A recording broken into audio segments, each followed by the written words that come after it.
Good afternoon. Welcome, welcome, welcome. Rebecca looks different today. Rebecca looks a little different, maybe a little longer hair. Yeah. And so what is Miss Elizabeth Markle doing in her world these days? Oh, anything going on? And is anything happening here at church? Anything happening in school?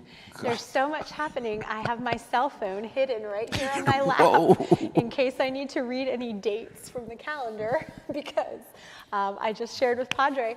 I'm a couple weeks behind in my mind. I feel like we just started September. I feel like all the fall stuff is still to come, but it's not. It is honest. It is honest. And, you know, it's just almost always that way when you hit that summertime is over, school starts back sometime in August, the rhythm of life in the church just changes. Yeah. People are coming back from vacations, and boy, it picks up. And in some ways, it's like a wedding. You know, you ever make a decision, you can get married 8 months from now, or 10 months, or 2 years, whenever it is, and all of a sudden there's this train that starts, and it starts picking up momentum, and boy, you can't change your mind later on. That thing will run you over.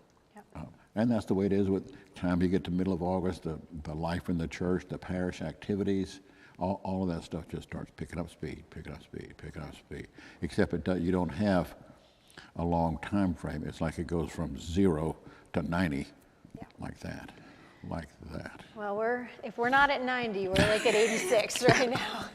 We're right there, and I have one little show and tell. Is that the first thing on your activity stuff right now? Well, this is the first thing that's coming up on the calendar, I think. So this Saturday is Priscilla Shire. We were finalizing some things this morning, and we have over 130, I believe, confirmed signups. We're going to prep for 170, so it's going to be a big group. Here in the chapel. Here in the chapel. 9 o'clock start, but you can come certainly, 8:30, 8:40, kind of fellowship a little bit, and then we will get started. Is there a cost involved with that? No cost at all. You can just come and show up, and then lunch is on your own. So you can either bring a lunch, you can enjoy the campus, which I know some people are going to do, and or it's you can go pretty good time frame in there. Yep, 9 to 3:30. Oh, lunch? Yeah, for lunch. An There's hour enough and a time half. Yep. So you're not pushed if you go somewhere. Yep. So it'll be a nice day. Good teaching, good worship. Lots of women, lots of people from all over the community. That's a part of it I like. It's just a community. We're hosting it for the community. Yes. Not just for our church membership. So it's an opportunity for our people to invite other people to come. And it's being advertised, isn't it? I'm sure it is. I mean, it's certainly on our website and Facebook page, and then other things will link to it. And it's probably on Priscilla Shire's page that you can sign up as a simulcast and church. She's a hugely popular teacher. She's a very popular teacher, and so we're expecting a lot of women from different churches. And I think Rebecca even wants to find a place. I don't know if it'll be in the morning session or the afternoon, where she can just have people kind of raise their hand and say, "Hey, I'm from this church. I came from this place." That's a great idea. Just so we can get a sense of where we're drawing people from, and just share hey, my little group came from over here. So I think that'll be fun. As you look at the rhythm of your day and of your week and things like that, are there some things that are repetitive, and then other things are on the horizon that you're always prepping for? Or is yours always no repetition hardly? No, there's definitely a repetition. So I would say the prayer list is probably one of the things that through the week, especially after the weekend services, we get a whole slew of prayer requests. Because your area is pastoral care, so you would be in the point person for dispensing all the kind of pastoral needs and things like that. So while different people will enter names onto the prayer list, I get usually a chunk of the cards and things that come in online, and so we'll fill all those out and then reach out accordingly. If we need to pass that on in some way, keep the updates. Like the Stephen Ministry or PAL or the CARE different or whatever. ministry groups.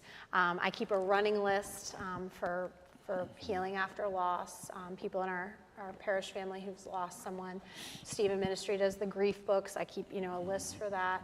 But the prayer list is sort of where we start with looking at who in the past week, or has called in or emailed in, looking at their needs and preparing the lists that our ladies from the DHC, we have a little team who will send handwritten notes, whether or not they want their name put out on the website or kept confidential within the prayer teams and the church staff.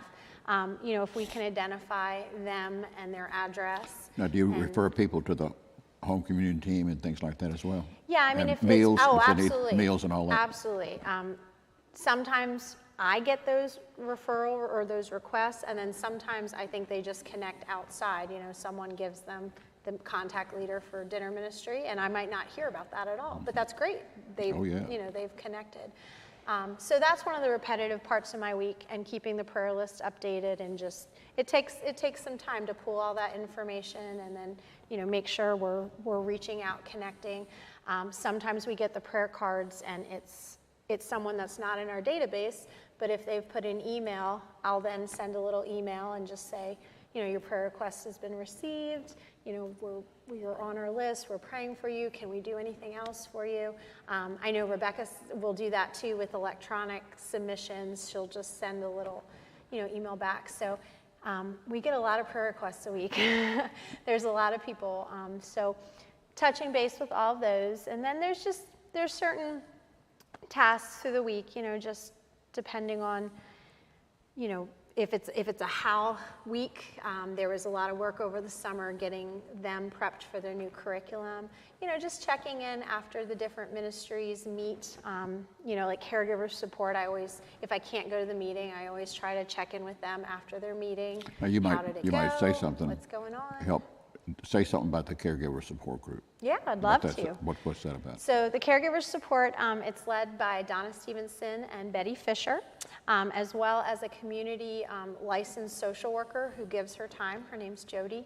And it's the first Thursday of every month in the parish hall at 1 o'clock. And it's for anybody in the congregation or the community. It's not just for our members who's in any kind of caregiving role. You could be caregiving for a friend, a family member. You could just have questions about, wanting to maybe get involved with a neighbor or something. And then you can just come. It's a confidential group in that we're not going out and, talking about what people share. But you don't have to share. You can sit and listen and learn. I've learned so much. I've learned all kinds of little tips and tricks and helpful things, but we'll go around the circle, and anyone who is there as a caregiver has the opportunity to share whatever they want to. They could, talk about themselves and how they are feeling and how they're doing, and, maybe they're feeling guilty that they can't do as much as they want, or maybe they just are feeling emotionally burnt out. So they can share about themselves, or they can share about the person that they're caring for and ask questions. I have, a spouse who has dementia. This person is, going out the doors. I'm trying to figure out how I can keep a better handle on where they are. So then the different people there might chime in and say, oh, on Amazon, they sell these little alarms you can put on the door.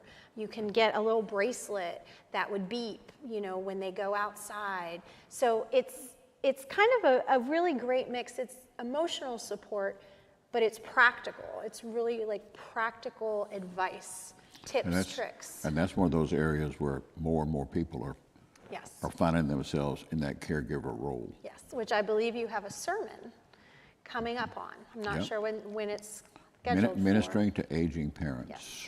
And that's coming up this weekend. Okay. This weekend on the historic campus, next weekend over there. Yeah. Well, it really is a great group, and I've learned a lot. You learn a lot about...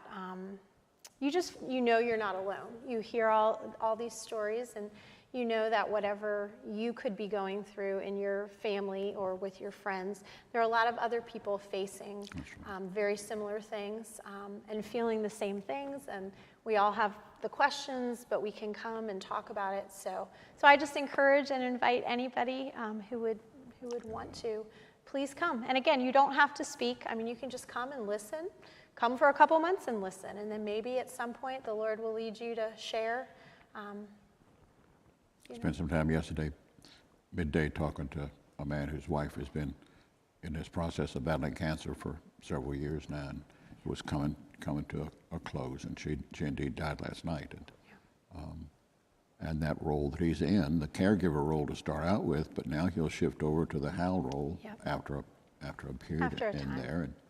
And, but we're into the meeting's going to be going on here in a few minutes, I guess, to plan the funeral and all that. And I was talking to Teresa, and I was telling her I think we're moving toward that place where we'll be looking at a funeral a week, 40 to 50 funerals a year, just because the congregation is so large, and we haven't. Death is a reality, and it's not age dependent, but it's just, it happens. It happens. It's a part of the rhythm of life, and when you've got a very large congregation, you can expect that's a given. Yep. So we'll always, the point I'm making is we're moving to that place, if we're not there already, where there's going to be a steady demand for caregiver ministries, for healing after loss, for Stephen ministers, for all the rest of that. Not just with the death part of it, though that's very real, but with that many people in the congregation, there's a lot going on that people have got huge questions about, and they're getting bombarded by it, all of that. So you got a new person coming? Are we talking about the person from this past weekend? Yeah. Okay. Do you have another new person here? Well, no, I just want to make sure. So tell us about that. The Cross Christian Counseling Center. I think we're going with four C's there, Cross Christian Counseling. That's been something you shared starting back, I think, in January, February, and with the annual report. And it's been a long-term vision, something we've been building towards. Lauren Weaver, Caitlin Fisher, we have as counselors, but brand new counselors. Yeah, they're still in those final stages of licensing and stuff like that. And that's going to take a while. We've all learned something about counseling ministry in the past couple months, that it's not just quite a plug-in and go type of thing. No, particularly if it's going to be a formal, a real. We all counsel in some way or another, but if you want to move into this area of being a credible counseling operation, ministry that's open to the public and all that. Yeah, licensed. Licensed, yeah, that's the word I was looking for. Yeah. That's a whole nother level there. Yes, and something that we all know when we go to any doctor's office, anything in the medical profession, there's a lot of paperwork. There's a lot of forms. There's a lot of things that you have to sign. There's a lot of things on the front end and the back end with finances. And so what has become apparent to you, first and foremost, is that getting started with a licensed counseling center here at the Church of the Cross would require someone with the experience and with the knowledge, not just to step in a room and counsel with someone, but to build the practice on the front end, making sure that we are in compliance with all of the licensures, the insurance companies, the billing, things that we don't even understand fully. That's exactly right, because that's not a world that I'm in. Yeah. I catch a video. This is a place we need to be in this world. Right. But to get us there, we need to have somebody from that world. So, which brings us to our new person, our reveal, although the name might be familiar to some of you, as he's been here, at least at the chapel, and I assume at Historic, assisting. It is going to be Andy Nix, who is a licensed counselor, chaplain, comes out of the military chaplaincy. He's retired military. Yep, retired military, and who has done this now for many years and has the experience and the knowledge base to be able to come on staff, I think starting August 1st. October 1st. October 1st. Oh my goodness, don't go back to August. August. We're through with that. I told you, I'm mixed up on my Tear that dates page right off now. your calendar. All right, October 1st, and then spend the next number of months, and it will be months. It's not going to be an overnight thing, but working behind the scenes. And he was very honest with us that we're not going to just see a counseling center just rise up, within a short period of time. But he's going to be working behind the scenes to handle all of these things that have to be in place beforehand, to reach out. There's a whole lot of insurance companies. He said there were like 600 different kinds of insurance companies that, not that we would connect with all of them, but he's going to work with the insurance side, looking at models of churches who have done this before. And there are not many. There's not many, and because we're not going to model it on a secular counseling business. No, it's a Christian We're counseling. going to model it on a ministry type model. And so reaching out to churches that have done something like this before, getting all of the paperwork in place. There's going to be software that's needed for filing, there's going to be financial software. There's going to be a lot. You know, and it's going to take months to just build the foundation. It was, you know, we're building the chapel or other things we've built over the years. It is really an unknown. When you look at building something, you look at the blueprints and you just think, well, people are going to bring in the hammer and nail and start getting it tomorrow. But all the permitting that goes into something before you build it, the engineering, the site work, all that before you can start the foundation, then the foundation stuff, and that has to all be perfect. And if the foundation's not perfect, then what you put on top of it is going to struggle for the rest of the time. So that's what we're doing now. What Andy will be doing is doing all that behind the scenes stuff that makes the foundation strong enough to be able to support a ministry that I think is going to just. Yes. And so, I mean, getting started, we could start with 3 counselors, 3 licensed counselors, and, you know, maybe they'll be able to do a little bit, you know, more before some things are totally in place. You know, we just don't know. This is kind of an unknown path, but we do know that God has provided. He's provided people. He's gone before us. He's brought people. He's brought resources, and so we're just going to step forward and, you know. And when, you know, the Lord provides on the front side, and I think He provides Andy and Caitlin and Lauren, and we just have to trust that the Lord will work through them to make this a God-honoring effort that blesses the community, both in church and our church family and way beyond that. And then talking to people who are in need of counseling now, they're talking 6 and 8 month waiting period to get an appointment and that kind of stuff. So I believe that that this offering will be accepted and won't be long before it'll be overwhelmed and we'll be moving, bringing on more people and all that. And that's wonderful. It's not about. It's not a bottom line thing for the church. It's a top line thing for the Lord that we're doing. So, and He'll be working with you and be oversight of that, because this is another dimension of pastoral care. Yep. And like all of our ministries of pastoral care, they're open to the community. So it's not just about caring for our own congregation. Yeah, it's going to be interesting too, because I definitely think that our own parish will connect very well to it, but I think we're going to hear people from the community coming in and not only saying, oh my goodness, I couldn't get into a different counseling center, but I think we're going to hear people saying, I so want Christian counseling and have not been able to find that, because that's an even smaller. Oh, yeah, If you can't find, just a licensed counselor, you cannot find a licensed Christian counselor. Yeah, I don't think there's one of those in this area anywhere. Yeah.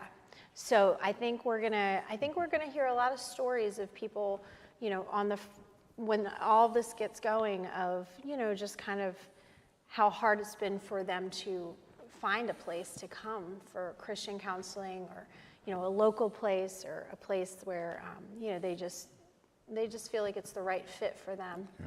I think it's going to be really exciting. So we're gonna we'll just take it step by step, and again, you might not see anything coming, physically being advertised or talked about for a while, but the work is starting. It just occurs to me that it's kind of like that birthing process. You've got this 9-month gestation period. I hope ours doesn't take that long, but it might. I don't know. But it needs to take as much time as it needs to take to be able to burst forth in a strong, stable kind of healthy way. Yes. So maybe that should be our first prayer request, because we know how paperwork moves so quickly. Maybe we can all just pray for favor for Andy as he starts to file things and send off different pieces of paper and permits and licensures, and that God will just give favor to let those things, pass through quickly. Have you got any other big things on the horizon past October 1st? Well, we were talking about confirmation today. There's a lot. There's That's a the lot next week, just in the first week or two. Whoa. We were talking about that week. That week is a big one because we'll have confirmation on the Wednesday, and then we will have the bishop here that weekend, and there will be a coffee hour, a nice little kind of reception type thing. That's on the historic campus. That's going to be on the historic campus. And then we have something kind of new, not necessarily something that we've never done before, but not since COVID. There's going to be on both Saturday and Sunday, there's 2 offerings, a 10 a.m. on a Saturday and a 4 o'clock on the Sunday of, I think it's the 4th and the 5th, October, not August. We're doing a meet and greet for new members, anyone who's joined the church in 2022, and of course anyone who is just part of the church right now and is interested in getting connected. It's going to be at the parish hall. We have some of the Stephen ministry team had offered to lead it and just take it on, and so it's going to be casual, just a meet and greet, fellowship. We're going to have some different materials they can look at, the ministry booklets, take a few cards, and there's going to be some different ministry leaders there, just to connect and say, hey, welcome to the church. We're here to help you, serve you if we can, but also to help you connect and use your gifts to serve others. You didn't mention October 4th. I think it's the 4th and 5th. What's the 4th? Oh, blessing of the animals. I cannot tell you. So I was wrong on my dates. The meet and greet is the 8th and 9th. The confirmation is the 5th. I'm telling you, I brought my phone just in case. Okay, so October 4th is the blessing of the animals. Historic campus on the bluff. On the bluff I'm sprinkle. going 5:30. Something I like think, that. yeah. When it's about the time people get off work. Yes, and so that's, in fact, I have that I send out a little teacher newsletter to all the staff at Cross Schools, and I put that in there because that's always a fan favorite to bring your kids to. Yeah, that's a great one. Jonathan, if Jonathan's there, I think he always says no snakes, though. He does not. He does not Jonathan, like the he's slimy. He's doing it. Yeah. The slimy things. I've heard back in the day, years ago, that there's been ponies come to Blessing of the Animals. I know there's been chickens and roosters because I've seen them here before at Cross Schools when we did them. Back when I first started doing that, those roads around the church, they were dirt, and Tommy Hayward was the senior warden, and Tommy had 2 big Clydesdale horses, and he would bring those Clydesdale horses. They're huge. Wow, I've not heard about the Clydesdales. Oh yeah, Tommy was a very special guy, but they're. Now the animals are more sophisticated. Back then they were animals. You had dogs and cats, but you had St. Bernards, you had big dogs, little dogs and all that kind of stuff, and things in cages. And now they're more domesticated kind of things. I do know at the school, I had a group of students who for many years, we always shared prayer requests at the beginning of class, and I had a group that would always pray that their parents would take them to the exotic pet store to buy. Usually they were lizards. They wanted lizards the names I don't even know, but they wanted, it wouldn't be just a little gecko or something. It would be something very exotic. Bearded dragons, I don't know, chameleons. I remember one time I had a little girl, and she brought a goldfish in the bowl. Yeah. I thought that was sweet. Yeah. Yeah. Well, we've always told at least the students at Cross, if your pet cannot travel, you can bring a picture. Ooh, I like that. And some of the kids will bring their little stuffed animals, just to be part of it and to feel That's like, right. That's right. They're a part of it. And to them, that little lovey, sometimes that little stuffed animal, that's their pet. I think God ordains all of those kinds of things, and There's nothing off limits for a blessing. Yes, exactly. So that's a busy week. I feel like Another in a string. first week of October. Yeah. But it's wonderful. There's so many things going on, and Jonathan will be here Wednesday night for part 2. I watched it online last week. C.S. Lewis, it was good, wasn't it? It was very good. I was laughing though towards the end because he had video clips, which is great. I really enjoyed hearing the video clips, but the video clips were from different movies, and so I was like, oh, C.S. Lewis is older. Oh, C.S. Lewis is younger. C.S. Lewis has more hair in that one. But it was great because each video clip, like, it was sort of like him speaking. And you're watching that Yeah. on a stream via our website. Yes, a website or the Facebook page. You can watch that. So that'll be part 2 this week. We did the first half of C.S. Lewis's life last time, up through him becoming a Christian. So this week is going to be the second half of his life, and particularly, I believe, meeting his wife, and then I don't want to give it away, but what happened after that. So. Yep. And it looked like a good crowd online. I could see there was a good number of people There here. was a good movie about his wife. Did you ever see that?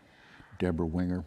Yes, Shadowlands. Shadowlands. That's the name of it. I did see that. I think there's been a couple movies, but it was Anthony Hopkins. Anthony Hopkins. Yep. Yeah, very good.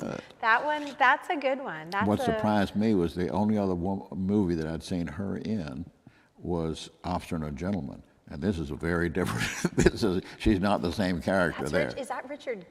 That was Richard Gere there, but she was one of the women in it. So. I don't know if I ever saw that movie, but for some reason didn't miss much. I could recognize who was in it. But yeah, Shadowlands. That was very special. That was a very good movie, and I remember the little boy in that movie who played the son.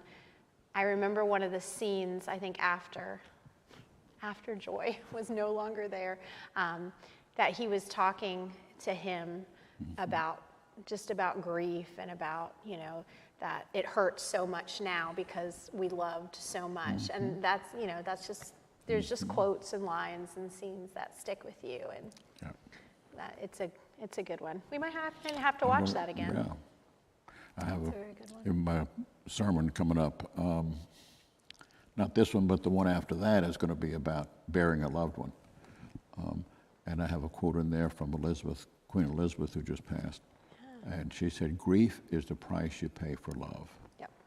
And that's very C.S. Lewis-like. So, yeah, Queen Elizabeth, that was just a very, I don't know if it's selfish, but I saw on the news, someone said, the Elizabethan era has come to an end. And being an Elizabeth, I was like, the Elizabethan era has come to an end. And they didn't even send the crown to you, did they? I know, No. but I have not really. I really haven't watched any of all of the formalities and things, but I did see a little bit of the funeral last night on the news.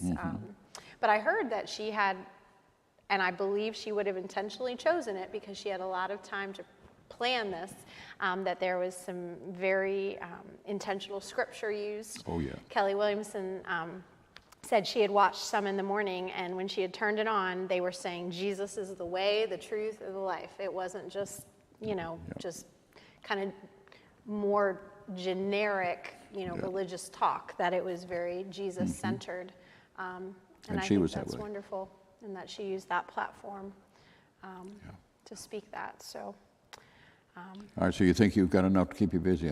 Idle hands are the devil's workshop. I think we have a lot. No, I don't think you have to worry about. I don't think you have to worry about that. But it's exciting. There's good things coming. I haven't even looked at the e-news yet for the week. I'm one of the proofreaders for it, so I don't even know what Rebecca's popped in there yet. Well, I've not written my article for it this week either. So you are up. I'm the one that's up this week. I was last week, so. All right.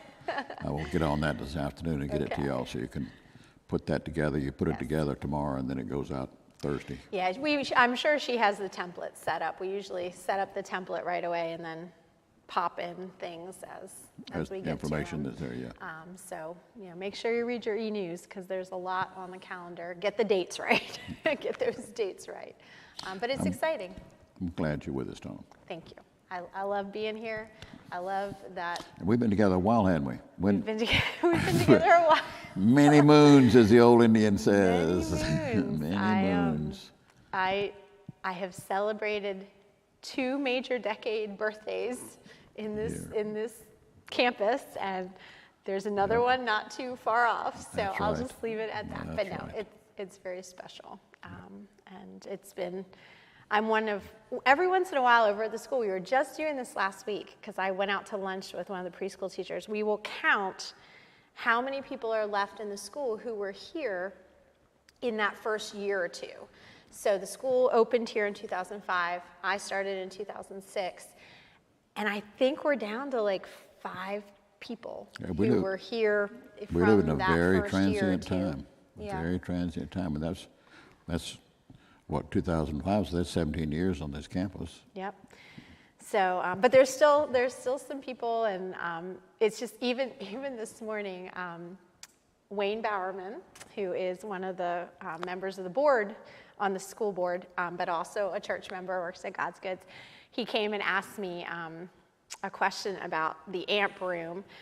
And I told him, I said, Wayne, I cannot be your go-to person. I cannot be the expert. But he's like, but you're the one who knows some of these things. Institutional memory. And it's only because, exactly, that's what it is. And, you know, I could walk into the room and tell him some of the history of, okay, this is, you know, once upon a time it was this, but That's now right. it's this. That's right. And then we had the door accidentally shut, and we realized we didn't have keys for it. And I mean, I have a lot of keys, you know, and I'm like, okay, wait, let me think, who has the key to the door? So it's just kind of funny, but yes, when you're somewhere for a long time, you just know things. You just know You this. just know things. It's just from being present. Yeah. Just from So, being present. some of those things you don't want to know because you don't want to be the. Well, I rejoice to the have been expert, present but- with you all well, these thank years. you. And I thank you for all your ministry stuff there. Thank you. And thank you all for being with us today, and so much going on, and I just pray you'll be a part of it. You can't do it all. Be faithful in your prayers, be faithful in your Bible studies, be faithful in your worship, and reaching out to serve other people as well. In all that we do here, know that God loves you, and we love you as well.